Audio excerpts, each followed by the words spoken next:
द्वितीय अध्याय। जय श्री शंकर भोलेनाथ की जय हो। जय भोलेनाथ माता पार्वती की जय हो। जय गुरुदेव जय गुरुदेव।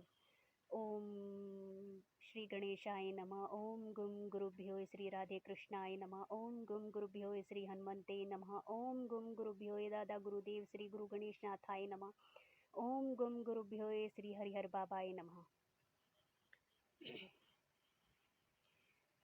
द्वितीय अध्याय। जय भोलेनाथ।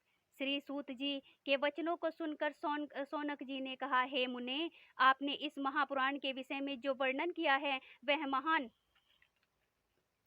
हर्ष को देने वाला है।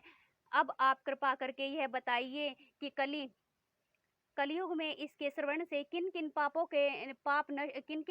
के पाप नष्ट हो सकते हैं। श्री सूत जी ने कहा, हे मुनीश्वरों, समस्त प्रकार के पापी इस महापुराण के श्रवण मात्र से ही पाप रहित हो जाते हैं। लोभी, झूठे, क्रूर, दंभी, हिंसक आदि के पाप नष्ट हो जाते हैं। समस्त पापियों को तारने की शक्ति इस महापुराण में है। ब्राह्मणों के धन को हरण करने वाले महाव्यभिचारी और पर स्त्री सेवी भी इसके द्वारा पापों से मुक्ति पा जाते हैं। संक्षेप में इतना ही वर्णन पर्याप्त है कि इस महापुराण के द्वारा कलयुग के प्राणियों के समस्त पाप नष्ट हो जाते हैं और उनको सद्गति प्राप्त होती है।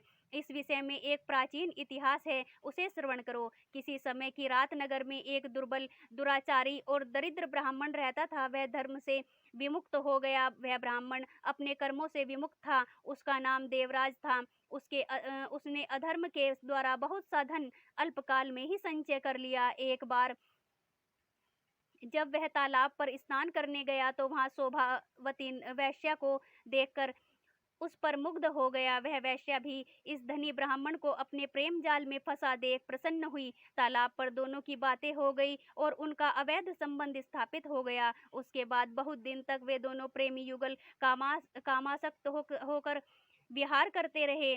वह ब्राह्मण सदैव उस वैश्या के पास ही उठने बैठने लगा। उसके माता पिता, मित्र, स्त्री आदि ने उसे बहुत समझाया पर वह नहीं माना। तब उस अधर्मी ने एक रात अपने माता पिता और स्त्री को मार डाला ताकि मार्ग निष्कंटक रहे। उसने अपना समस्त धन ले जाकर उस वैश्या को दे दिया। देव योग से एक दिन देवराज प्रतिष्ठानुपुर आया। वहां उसने एक शिवालय देखा जहाँ शिव कथा होती थी। संयोग से वह वहीं बीमार पड़ गया। निदान पड़ा वह शिव कथा श्रवण करता रहा। 1 मास बाद देवराज की मृत्यु हो गई। उसके पूर्व पापों के कारण उसे लेने यमदूत आए, मगर शिव कथा श्रवण करने के प्रभाव से शिवगणों ने उसे यमदूतों से छुड़ा लिया और उसे शिवलोक ले गए। इसके कारण यमलोक में महान कोलाहल हुआ।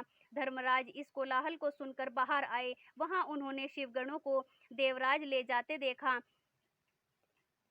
वे तुरंत शिव कथा का प्रभाव समझ गए। उन्होंने शिवगणों की पूजा की। देवराज जैसा पापी भगवान शिव की कथाएं श्रवण करने मात्र से ही यमदूतों के फंदे से बचकर उस परम पुनीत शिवधाम को प्राप्त हुआ। वहां भगवान शिव माता पार्वती सहित निवास करते हैं। जय शिव शंकर भोलेनाथ। ओम नमः शिवाय। जय गुरुदेव।